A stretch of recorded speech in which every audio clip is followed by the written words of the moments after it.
In this video, I'm going to show you how to increase the call volume on Discord mobile. So I'm just going to load up the application right here.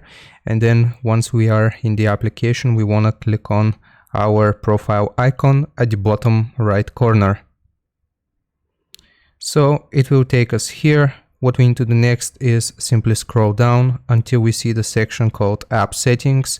And then we want to select the first option right here called Voice. So as you can see, we have a slider. We want to make sure that the slider is all the way up or somewhere around the middle so we can hear the other person properly. Of course, if it doesn't work for you, you can always try to click on the troubleshooting guide and follow the directions there. But that is where you find the setting for the call volume on Discord.